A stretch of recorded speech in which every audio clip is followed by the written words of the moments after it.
Hi, my name is Joe VanderMeer. I'm the ear, nose, and throat surgeon here at Holland Hospital who performs cochlear implants. A cochlear implant is a device that's partially surgically implanted and partially an external computer that restores hearing to people who have hearing loss that is beyond the reach of a normal hearing aid. The point of a cochlear implant is to directly stimulate the nerve that takes the signal of hearing up to the brain. The electrical switches inside the ear that wear down over time are the source of a lot of this hearing loss. However, the nerve, the wire that connects the ear to the brain, is usually intact and functioning. If we can return some of that electrical signal to that nerve, oftentimes we can restore some of that hearing. Cochlear implants were first invented in the late 70s and approved for use in humans in the mid-80s. Especially over the last 5 or 10 or 15 years, there have been significant increases in computer processing power and material science to allow the implants to be much more effective and much more functional. It has a significant improvement in people's hearing.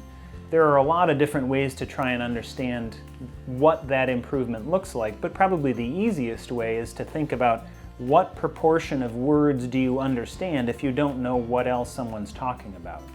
So in one of the earlier studies in the mid-2000s, there was a group of people that only got 5 out of 100 words right. And 6 months after the implant, they were getting 70 to 80% of the words right. And even 2 years out, they were continuing to have some improvement. The implant is useful primarily for people who have significant hearing loss and are no longer having significant benefit from hearing aids. I'm sure that everybody's heard people sitting in church or walking around that have hearing aids that are blaring into their ears, but they still can't understand things. That's generally kind of like when people have visual loss and they get to a point where wearing glasses just isn't going to help them anymore. You can only hear so much. And when you get below a certain level, it's no longer helpful. The cochlear implant itself takes about a 2-hour outpatient surgery. It has very few significant risks. It has risks of surgery.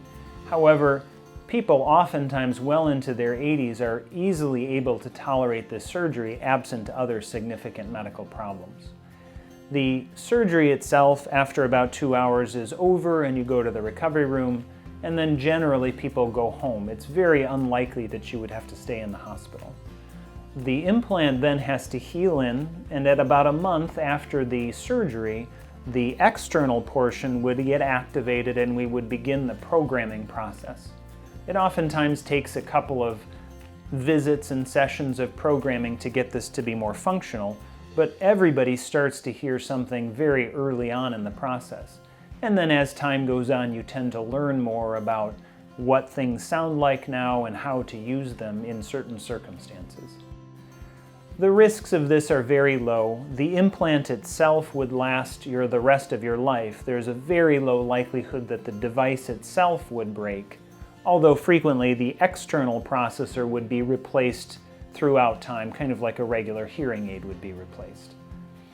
There is very little likelihood of the internal component not functioning.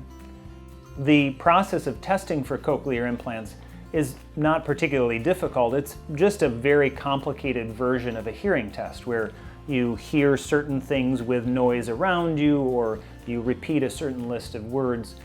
This is all relatively easy to perform, and anybody that has hearing aids has gone through something similar in the past.